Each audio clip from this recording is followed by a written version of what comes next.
وبركاته. إن الحمد لله نحمده ونستعينه ونستغفره ونعوذ بالله من شرور أنفسنا ومن سيئات أعمالنا. من يهده الله فلا مضل له ومن يضلل فلا هادي له. أشهد أن لا إله إلا الله وحده لا شريك له وأشهد أن محمدا عبده ورسوله. وبعد.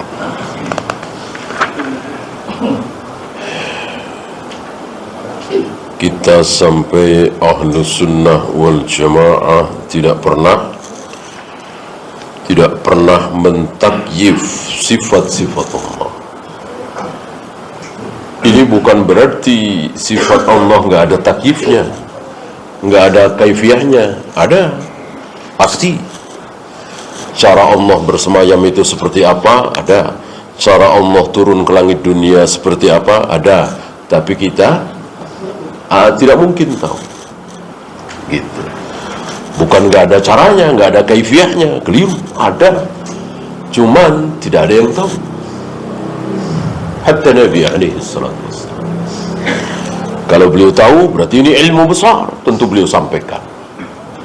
Dengan beliau tidak menyampaikan, berarti beliau tidak tahu. Ya. Beliau tidak tahu, apalagi kita. Ya, tapi sekali lagi, bukan berarti tidak ada kaifiyahnya. Ahlus sunnati wal jama'ati la yukayyifuna sifatillah. Ahlus sunnah wal jamaah tidak pernah mentakif sifat-sifat Allah, mustanidina fi dhalika ila dalil sam'i wa dalil aqli. Ini berdasarkan dua dalil. Apa dan apa? Dalil nakal dan dalil akal. Dalil nakal disebut juga as-sam'i, kan didengar. Seluruh dalil nakal itu didengar oleh para sahabat dari mulut Nabi SAW. Tidak ada yang dicatat, ya. Nabi memberikan catatan, nih baca sendiri, nggak ada. Semuanya didengar. Dan Nabi tidak bisa membaca, tidak bisa menulis. Kita awali dengan dalil sam'i. Nakal, ya. Al-A'raf 33. Kul, katakan ya Muhammad, innama harrama rabbiyal fawahisha ma dhahara minha wa ma batan. Sungguh Rabbku mengharamkan kepada kalian hal-hal yang keji, yang zahir dan yang batin. Yang keji itu ada kalanya zahir, ada kalanya batin. Bahkan hati kita bisa berzina. Apalagi mata, apalagi tangan, apalagi kaki, hati kita bisa berzina. Ya, zina hati. Tentu ini batin sekali. Gak ada yang tahu. Teman sebelah kita nggak tahu. Ya, kalau hati kita sedang berzina. Ya. Wal ithma wal baghya bi ghairil haqqi wa an tusriku billahi ma lam yunazzil bihi sultana. Dosa, kekejian, syirik. Wa an taqulu 'ala Allahi ma la ta'lamun. Ini syahidnya. Yang terakhir, Allah melarang kalian berbicara tentang Allah. Apa yang kalian tidak tahu? Tahu dari mana? Kalau Allah itu tidak punya tangan, tahu dari mana? Orang Allah bilang punya tangan kok. Orang yang mengatakan Allah tidak punya tangan berarti dia telah berbicara tentang Allah apa yang dia tidak tahu. Tahu dari mana? Kalau Allah tidak bersemayam di atas arsy, orang Allah sendiri yang mengatakan Allah bersemayam di atas arsy. Tahu dari mana? Mengatakan bahwa Allah ada di mana-mana. Allah sendiri yang mengatakan, aku bersemayam di atas arsy. Wa an taqulu 'ala Allahi ma la ta'lamun. Jangan kalian berbicara tentang Allah apa yang tidak diberitahu oleh Allah. Jelasnya seperti itu. Boleh berbicara tentang Allah, boleh sekali, bahkan harus. Dengan apa? Dengan yang Allah katakan tentang dirinya. Aku bersemayam di atas arsy. Aku menciptakan Adam dengan kedua tanganku. Aku membolak-balikkan hati manusia dengan kedua jariku. Aku menghentikan geraman jahanam dengan telapak kakiku. Aku menghadapkan wajahku ke wajah orang yang sedang sholat, dan seterusnya. Dengan apa yang Allah ucapkan sendiri. فَإِذَا جَاءَ رَجُلٌ وَقَالَ, apabila datang seseorang dia mengatakan innallaha istawa 'alal 'arsy, sungguh Allah bersemayam di atas arsy. Betul sampai di sini. Ala hadhil kayfiyati, caranya seperti ini. Cara Allah bersemayam di atas arsy begini nih caranya nih. Wa wasafa kayfiyatan muayyanatan, dia memberikan sifat khusus. Bersemayamnya begini, caranya begini. Hadza qad qala 'ala Allah ma la ya'lam. Berarti dia telah berbicara tentang Allah apa yang dia tidak tahu. Pasti dia nggak tahu. Pasti dia ngarang. Ya, pernah lihat di mana, yang bilang siapa? Allah bersemayam seperti itu, ya. Al akhbarakallahu bi annahu istawa ala hadhihi al-kayfiyah. Apakah Allah ngasih tahu kepada Anda bahwa Allah bersemayam di atas arsy caranya seperti itu?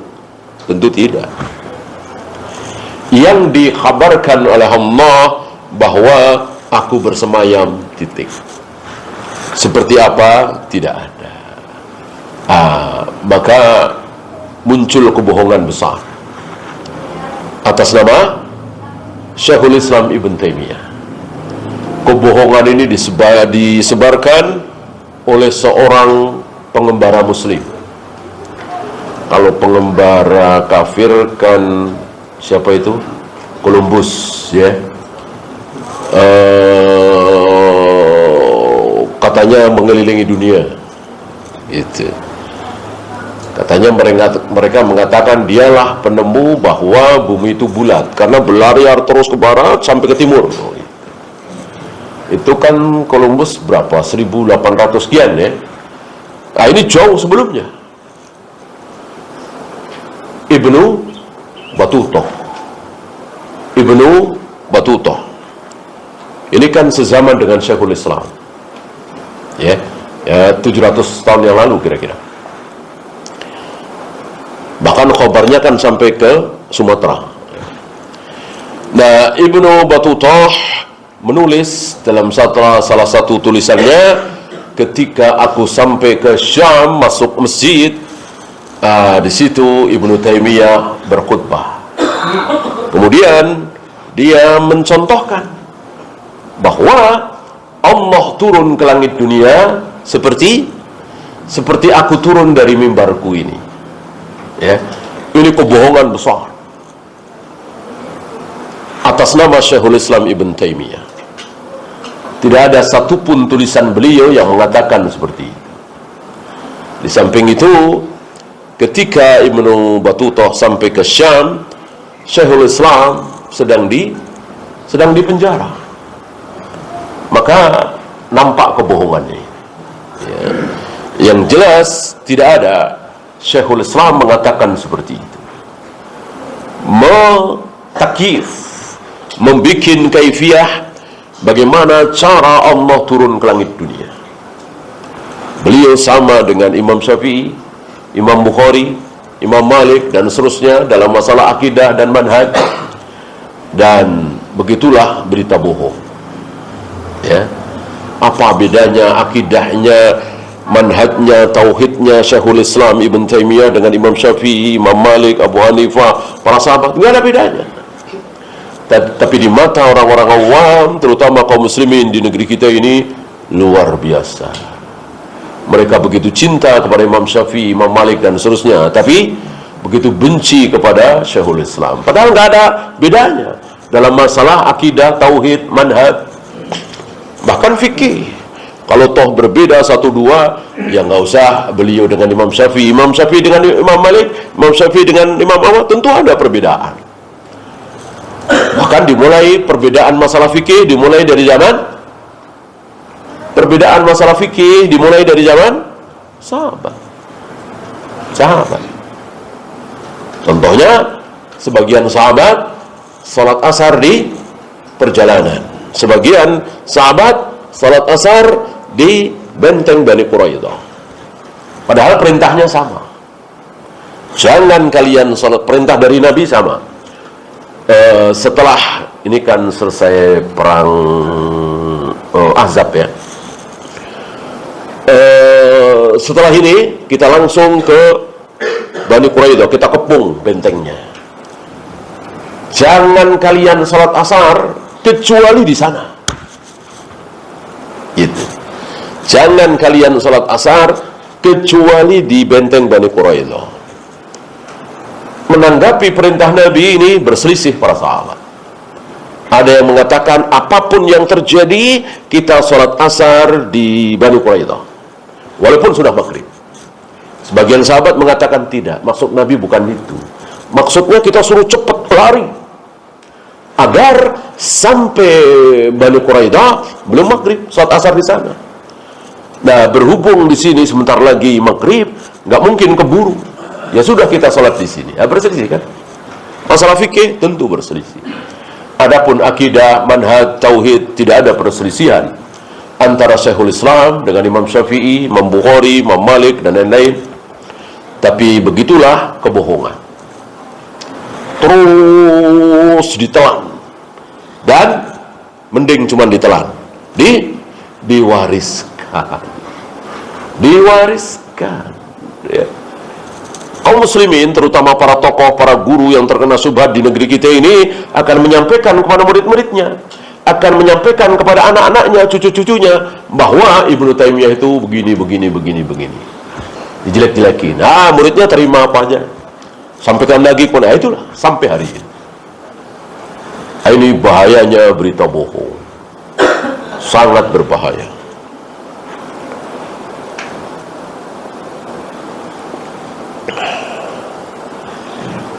Walihada qala ba'dus salaf.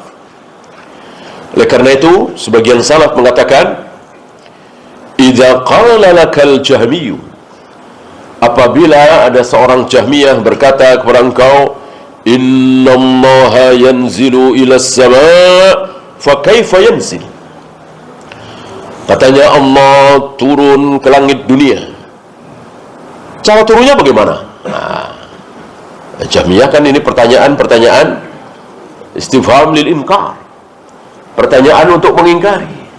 Kalau betul Allah turun ke langit dunia, caranya gimana coba? Gitu. Sifat turunnya bagaimana?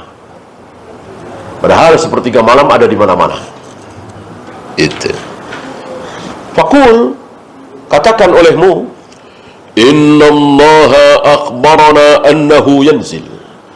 Allah hanya mengkhabarkan kepada kita bahwa Allah turun ke langit dunia setiap sepertiga malam. Walam yukhbirna kaifa yanzil. Tapi Allah tidak memberitahukan kepada kita seperti apa cara turunnya. Wa hadhihi qa'idatun mufidatun. Ini kaidah yang sangat-sangat mufidah, sangat bermanfaat, sangat berfaedah. Ya.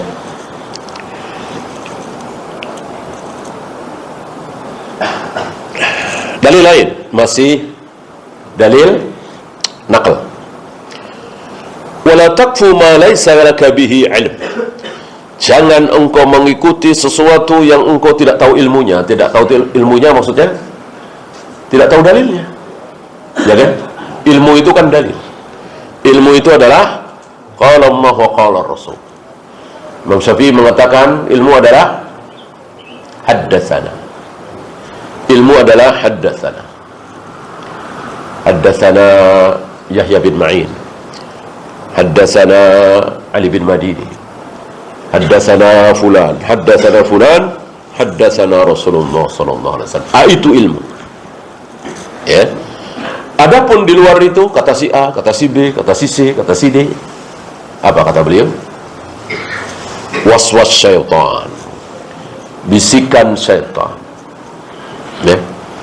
Maka jangan pernah berbicara tentang Allah. Jangan pernah berbicara tentang surga.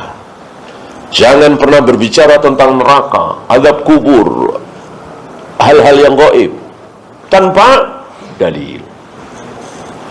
Kalau tanpa dalil, tanpa Al-Quran, tanpa sunnah, silahkan.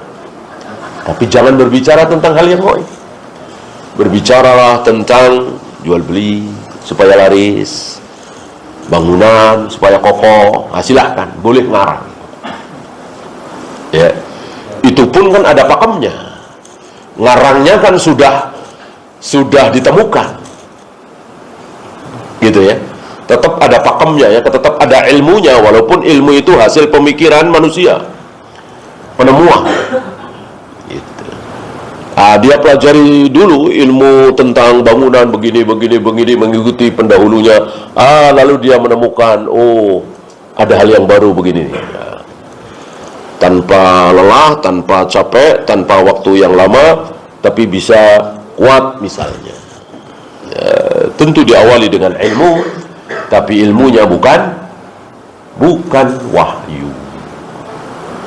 Boleh dengan ngarang.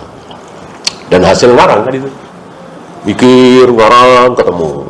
Mikir, analisa, terus ketemu. Ya. Agama nggak bisa. Mikir terus sebetulnya Allah ada di mana? Yang mikir, ketemu di pojokan sono loh. Nggak mungkin. Nggak mungkin, setan yang membisikkan. Nggak mungkin. Dengan berpikir nggak mungkin ketemu. Inna sam'a wal basara wal fu'ada kullu ulaika kana anhu mas'ula. Karena pendengaran, penglihatan, bahkan hati itu akan ditanya. Ya. Ini dalil as-sam'. Sekarang dalil akal. Kalau dalil akal, mungkin tanpa beliau kita juga bisa tahu. Kan beliau punya akal, kita juga punya akal kan? Namanya juga dalil akal. Itu. Tentu akal terbatas. Akal hanya harus tunduk dengan dalil. Amma dalilul aqliyu, secara dalil akal mungkin antum bisa jawab walaupun tanpa membaca tulisan beliau, ya. Untuk mengetahui sesuatu dengan benar, caranya gimana? Untuk mengetahui sesuatu dengan benar, caranya gimana? Untuk mengetahui bentuk panjang pendeknya, lebarnya sebuah mobil misalnya, caranya gimana? Kira-kira satu cara apa beberapa cara? Ada beberapa cara. Satu yang paling mudah, yang paling akurat, agar kita tahu si fulan beli mobil, kita pengen tahu mobilnya kayak apa, ya. Maka cara pertama bagaimana? Biar kita tahu mobilnya si fulan warnanya apa, panjang seberapa, cc-nya berapa, dan seterusnya. Cara yang paling mudah, lihat langsung. Datangi kan, lihat langsung. Gitu. Selesai. Gitu. Oh gitu. Oh warnanya anu, oh panjang sekian, oh cc sekian, gitu kan. Lihat langsung.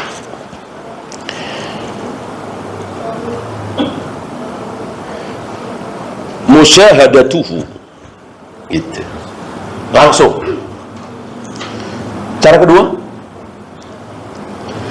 au musyahadatu nadhirihi, melihat yang sejenis, ya. Mobil si fulan itu yang baru beli itu sedunia cuma satu apa banyak? Banyak, ribuan, mungkin ratusan ribu, ya. Nah, lihat aja yang mirip-mirip, gitu. Saya bacakan penjelasan beliau, ya. Inna fulanan ishtara sayyarata, apa ini? Dal alif ta sin nun, Datsun mungkin, ya. Ya, dal sayyarah kan mobil, ya. Mungkin tempat beliau banyak Datsun, ya. Di kita jarang, ya. Dal alif ta sin nun. Inna fulanan ishtara sayyarata Datsun. Ini apa? Mim waw dal ya lam. Model, ya. Model. Samanin wa samanin. 88, ya. Antum tahu Datsun model 88? Rokom alfain. Nomornya 2000, mungkin cc kali, ya. Nah, yaitu yang sejenis nazirnya. Jadi kita nggak datang langsung, tetap kita bisa tahu apa Datsun model 88, 88. Ya sudah, sedunia kan sama semua. Ya kan? Sedunia sama semua. Nah, ini cara kedua. Cara ketiga, au khabaris sadiqi anhu, diberitahu oleh orang terpercaya, orang yang siqah, ya. Kita nggak lihat langsung, kita juga nggak tahu modelnya, tapi dikasih tahu oleh orang yang siqah. Mungkin dia kerja di perusahaan mobil itu, dia ngasih tahu ke kita mobilnya begini, begini, begini, kelebihannya begini, begini, begini, kekurangannya begini, begini, begini. Nah, itu 3 cara. Nah, untuk mengetahui Allah dengan benar, cara pertama, mungkinkah? Cara pertama mungkinkah? Nggak mungkin. Jangankan kita, Rasul aja nggak tahu. Jangankan Jibril nggak tahu. Kan ketika beliau Mi'raj berhadapan dengan Allah, hanya mendengar suaranya di Sidratul Muntaha. Jibril di mana? Jibril menunggu di bawah. Jibril tidak sampai ke tempat itu, ya. Tempat tertinggi yang pernah diinjak oleh makhluk. Itulah makhluk termulia di muka bumi, Muhammad Rasulullah SAW. Jibril nggak sampai ke tempat itu. Di tempat itu seandainya Allah masih menulis, maka beliau akan mendengar deritan pena menulis, bagaimana Allah menulis di Lauh Mahfuz takdir yang akan terjadi dari detik itu sampai akhir zaman, sampai manusia masuk surga atau neraka. Jibril di bawahnya, ya. Jadi melihat langsung untuk mengetahui Allah seperti apa tidak mungkin. Cara kedua, mungkinkah melihat yang semodel, setipe dengan Allah? Ada? Ya tentu tidak ada. Walam yakul lahu kufuwan ahad, laisa kamitslihi syai'. Tidak ada satupun yang mirip-mirip dengan Allah.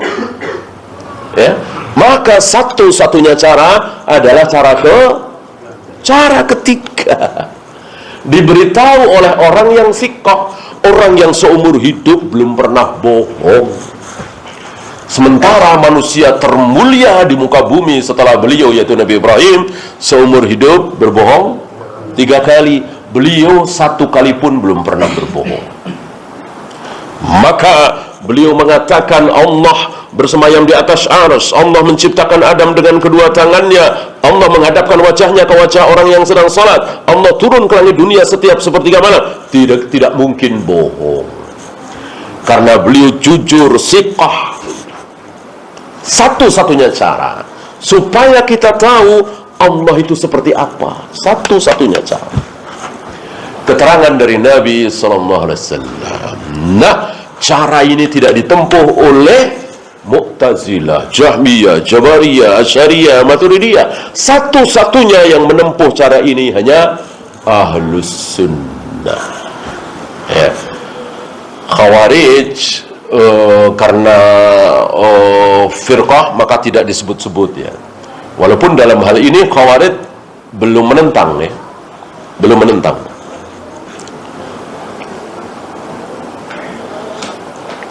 Antum tahu kesesatan Khawarij belum sampai di sini.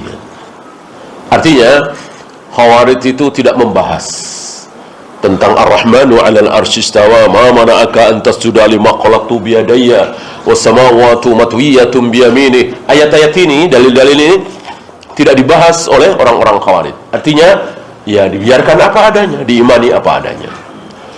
Kesalahan Khawarij, kesesatan Khawarij adalah mengkafirkan pelaku dosa besar.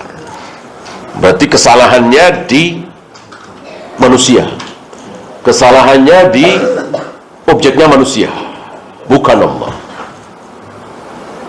Ya.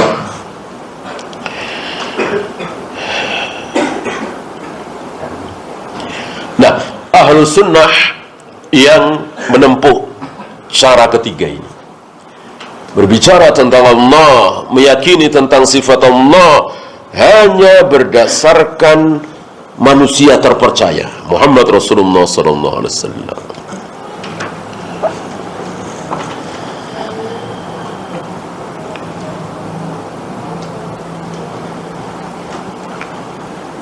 ولهذا أيضا قال بعض العلماء جوابا لطيفا. Begitu juga sebagian ulama menjawab dengan jawaban yang latif, yang lembut. Inna makna qaulina biduni takyif. Ucapan kami para ulama Ahlus Sunnah bahwa mensifati Allah tidak boleh dengan takyif. Laisa ma'nahu alla na'taqida laha kaifiyatan. Bukan berarti Allah itu tidak ada kaifiyahnya ketika bersemayam, ketika turun, ketika membolak-balikkan hati manusia dengan dua jarinya. Bukan berarti nggak ada caranya. Tetap ada caranya. Cuman apa tadi? Cuman kita tidak tahu. Caranya seperti apa kita tidak tahu. Bal na'taqidu laha kaifiyatan. Justru kita meyakini seyakin-yakinnya sifat-sifat Allah itu ada kaifiyahnya. Ya, mana mungkin ada sesuatu di jagat raya alam semesta kok tidak ada kaifiyahnya, tidak ada zatnya? Ya mana mungkin? Pasti ada. Gitu. Nah, kesalahan Mu'tazilah di situ. Jadi bagi mereka seolah Allah itu karena tidak boleh sama dengan apapun, maka ya nggak ada zatnya. Gitu. Nggak ada zatnya. Ya boro-boro punya tangan, punya wajah, punya mata, zatnya aja nggak ada. Gitu. Nggak ada apa istilahnya? Nggak ada nafasnya, nggak ada dirinya, nggak ada zatnya. Gitu. Jadi ya apa ya? Ya sifat aja. Kayak setan itu kan sifat, nggak ada zatnya. Nah, itu betul. Yang ada zatnya itu manusia, jin, malaikat. Nah, setan itu bisa menempel di jin, bisa menempel di manusia. Tidak mungkin menempel di malaikat. Bagaimana menempel di hewan? Yaitu jin. Jinnya, bukan hewannya. Maka dikatakan setan itu minal jinnati wan nas. Bukan tambah satu lagi wal hayawan. dan hewan. Karena berapa banyak hewan-hewan itu yang setan. Dan itu kata Nabi,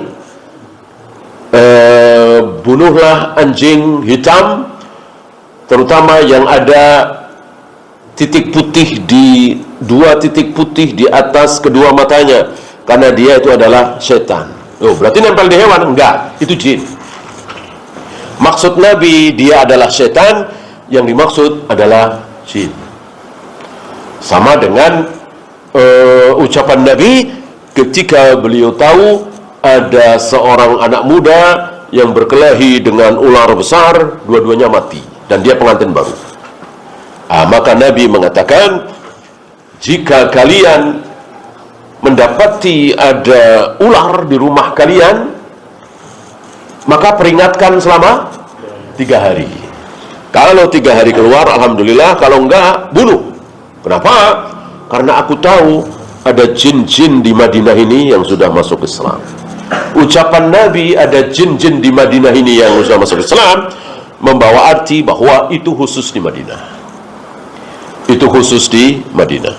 Adapun di luar Madinah seperti di kita, maka tidak termasuk apa yang disabdakan oleh Nabi alaihi salatu wassalam.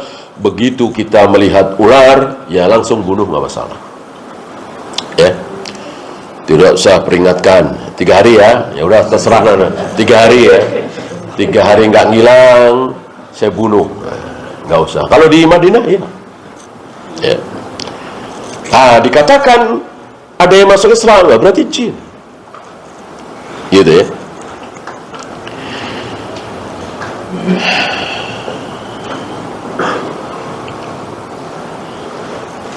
Lakinnal manfiya ilmuna bil kaifiyati.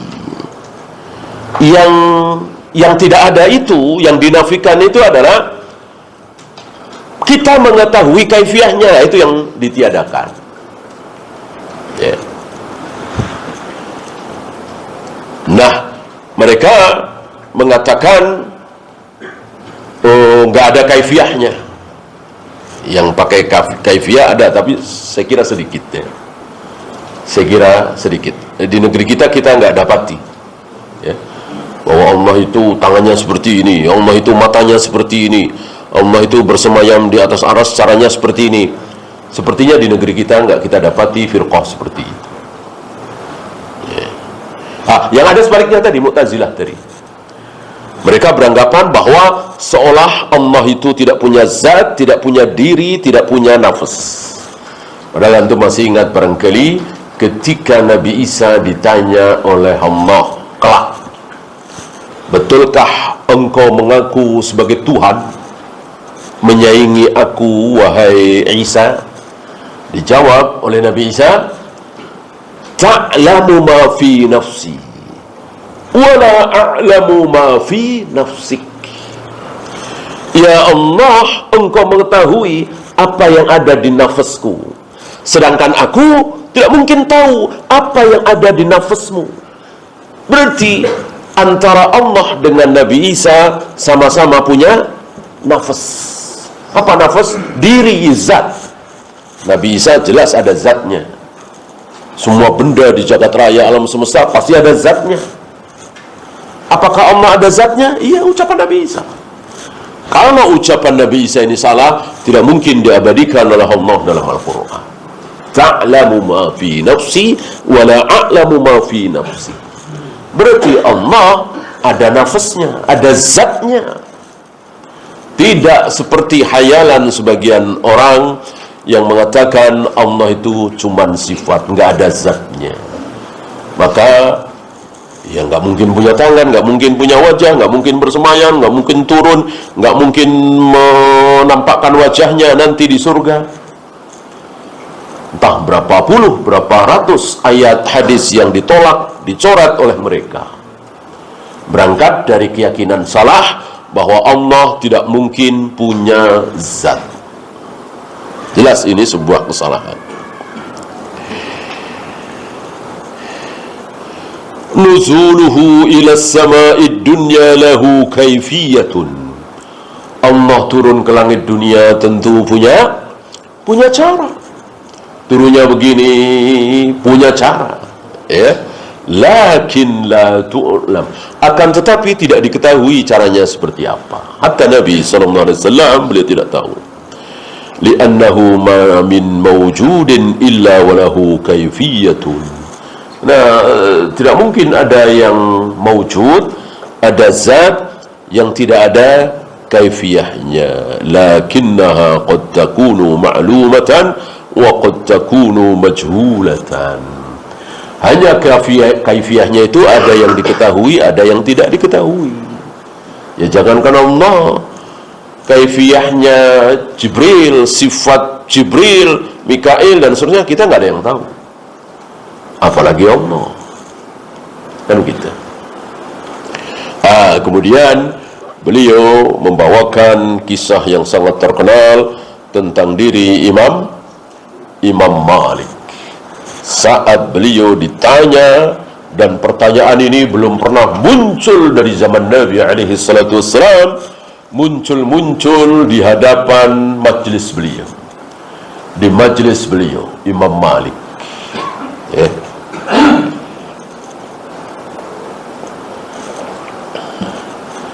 Setelah 100 tahun lebih dari wafatnya Nabi, baru muncul pertanyaan pertama kali. Kira-kira pertanyaan baik apa buruk? Kira-kira pertanyaan ini masalah agama ya, bahkan masalah gaib kan, tentang Allah. Kira-kira pertanyaan baik apa pertanyaan buruk? Pasti pertanyaan buruk. Kalau pertanyaan baik, pasti sudah keluar dari mulut para sahabat, ya kan? Ini pertanyaan buruk. Masa kebaikan baru muncul setelah 100 tahun dari wafatnya Nabi SAW. Apa? Kaifal istiwa? Ya Syekh, ya Imam, bagaimana cara Allah bersemayam di atas arsy? Ya, kaget beliau, nggak nyangka, sama sekali tidak menduga ada pertanyaan sedahsyat itu. Dari beliau kecil, belajar bertahun-tahun, duduk di majelis para masyayikh, belum pernah ada pertanyaan itu muncul pertama kali. Ya. Maka beliau diam cukup lama. Fa'atraqa Malikun bi ra'sihi hatta alahul 'arsh. Beliau menunduk, diam lama sampai berkeringat. Entah berapa menit.